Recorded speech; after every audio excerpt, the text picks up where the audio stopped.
दूर किसी जंगल में एक गोरी कौवा और कालू कौवा साथ में मिलजुल कर के रहा करते थे। कालू कौवा जो बिल्कुल आलसी कौवा था, वह हमेशा अपने घर में बैठ कर के ही खाता रहता था।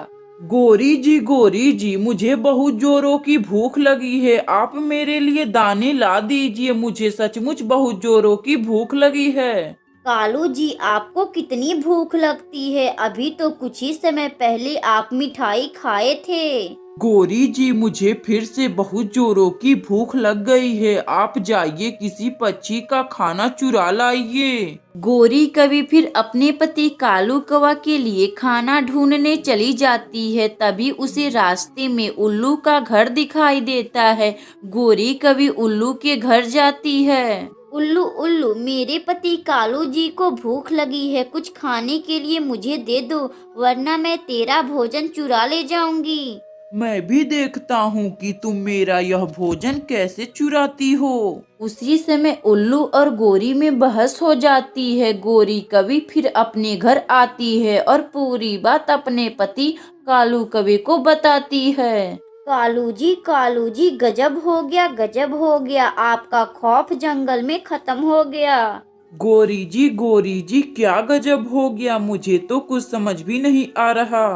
कालू जी, कैसे समझ आएगा आपको? आप तो हमेशा खाने पीने के ही बात करते हैं, आपको कैसे समझ आएगा? गोरी जी, आप क्या बोलना चाह रही हैं? जो भी बोलना है वह आप साफ साफ बोलिए। कालू जी, मैं आपके लिए दाना लाने उल्लू के घर गई थी। मैंने उल्लू से बोला, उल्लू उल्लू, मुझे कुछ दाने दे दो, मेरे पति कालू जी को भूख लगी है। कालू जी, वह दुष्ट उल्लू आपको दाना देने से मना कर दिया है। गोरी जी, क्या उस उल्लू की इतनी मजाल कि वह मेरी पत्नी गोरी जी को दाना देने से मना कर दिया है? कालू जी, इन सभी पक्षियों में फिर से अपना खौफ लाना चाहिए। गोरी जी, खौफ आएगा, इन सभी पक्षियों में खौफ आएगा। अब हम लोग फिर से चोरी करना जो शुरू कर देंगे। कालू जी, मैंने सुना है कि जंगल में चिड़िया अपना नई मिठाई का दुकान खोली है। क्यों ना आज रात हम चिड़िया के ही दुकान में चोरी करने चलते हैं। गोरी जी, क्यों नहीं, आज रात ही हम लोग चिड़िया का मिठाई चुराने चलेंगे। गोरी कवि और कालू कौवा रात होने का इंतजार कर रहे थे। इधर टूनी चिड़िया अपना मिठाई बेच रही थी। टूनी बहन, मुझे तुम एक प्लेट मिठाई देना। अभी देती हूँ कबूतर भाई।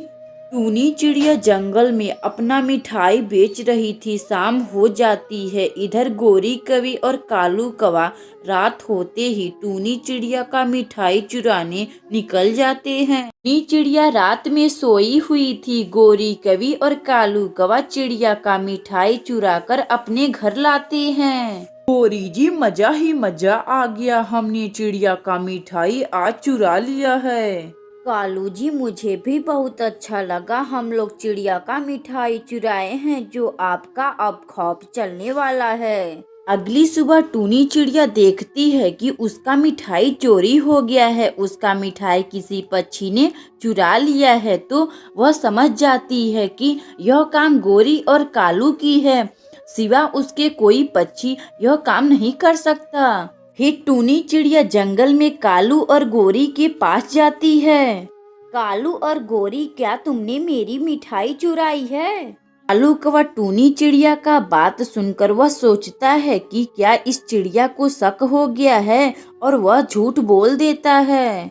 नहीं चिड़िया, मैं तेरा कोई मिठाई नहीं चुराया हूँ। नहीं कालू और गोरी, तुम लोग मेरा मिठाई चुराए हो, आप सच सच बोलिए, मैंने आपको देखा है। हाँ चिड़िया, हम पति पत्नी मिलकर तुम्हारा मिठाई चुराए हैं।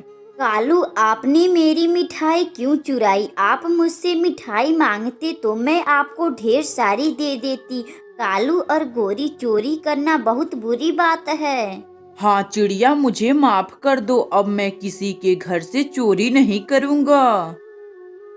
उस दिन से गोरी और कालू कौवा बिना किसी पक्षी के घर से चोरी कर कर खुशी खुशी रहने लगते हैं। अगर आपको यह कहानी अच्छी लगे तो वीडियो को लाइक करें और चैनल को सब्सक्राइब करें और बेल आइकन को दबाना ना भूलें।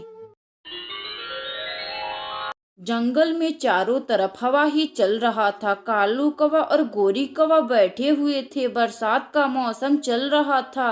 कालू कौवा जो बहुत ही दुष्ट पक्षी था, वह कभी भी अपना घर नहीं बनाता था। हमेशा दूसरों के घर पर कब्जा कर कर गोरी और कालू कौवा रहा करते थे। तभी गोरी कौवी अपने पति कालू कौवा से बोलती है, कालू जी, मैं सोच रही हूँ कि हमें किसी और घर में कब्जा करना चाहिए। वैसे भी यह घर अब पुराना हो चुका है। हाँ गोरी जी, मुझे भी अपने नए घर का चिंता है। नया घर में हम लोग खूब आराम से रहेंगे। कालू जी, आप अगली सुबह जंगल में जाइएगा और सबसे अच्छे नए घर का तलाश कीजिएगा। हाँ गोरी जी, मैं कल ही जंगल में घूम घूम कर सबसे मजबूत और सबसे अच्छे घर का तलाश करूँगा। कालू जी, ठंड का महीना आने वाला है। हमारे पास तो एक भी मजबूत टिकाऊ घर नहीं है। घर के बगैर तो हम लोग मर ही जाएंगे ठंड में। इसी तरह बातें कर कर वह दोनों पति पत्नी सो जाते हैं। अगली सुबह होते ही कालू कौवा अपनी गोरी कौवी को छोड़कर अकेला जंगल में नया घर की तलाश करने जाता है। कालू कौवा जा ही रहा था, तभी उसे रास्ते में राजू कबूतर दिखाई देता है। कालू कौवा उस राजू कबूतर से बातें करने लगता है।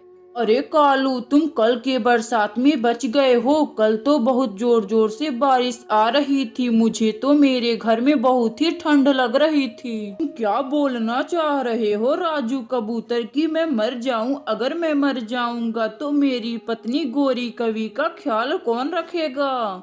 नहीं कालू, मेरे कहने का ये मतलब नहीं था। वैसे मैं अब नया घर बनाऊंगा। ठंड का मौसम आने वाला है। कालू, तुम अपना नया घर नहीं बनाओगे क्योंकि ठंड का महीना शुरुआत होने वाला है।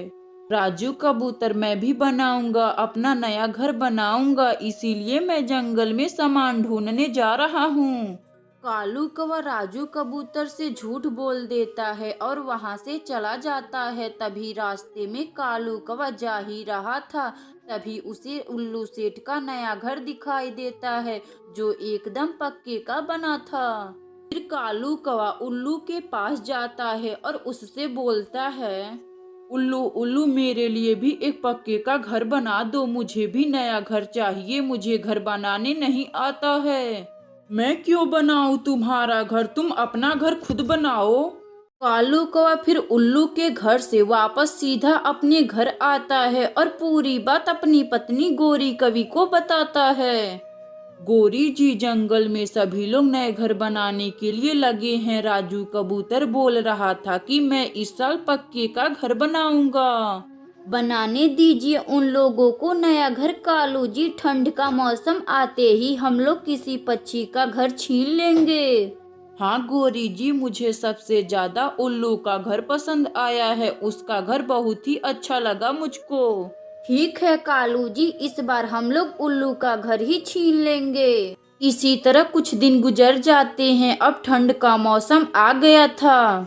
कालू जी, मुझे बहुत ठंड लग रही है, चलिए हम लोग उल्लू का घर छीन लेते हैं। हाँ गोरी जी, मुझे भी बहुत ठंड लग रही है। फिर कालू कौवा और गोरी कौवी उल्लू के घर जाते हैं और उल्लू को घर से निकालकर अपने ही रहने लगते हैं। उल्लू काफी उदास होकर अपने दोस्त राजू कबूतर के पास जाता है। राजू कबूतर, मेरा घर कालू और गोरी ने कब्जा कर लिया है। मुझे अपने घर में रहने के लिए जगह दे दो। कोई बात नहीं है उल्लू, तुम मेरे घर में रह सकते हो। उल्लू फिर राजू कबूतर के घर में रहने लगता है और यह कहानी यहीं समाप्त हो जाती है। अगर हमारी कहानी आपको अच्छी लगे तो वीडियो को लाइक करें और चैनल को सब्सक्राइब किया करें और बेल आइकन को दबाना ना भूलें।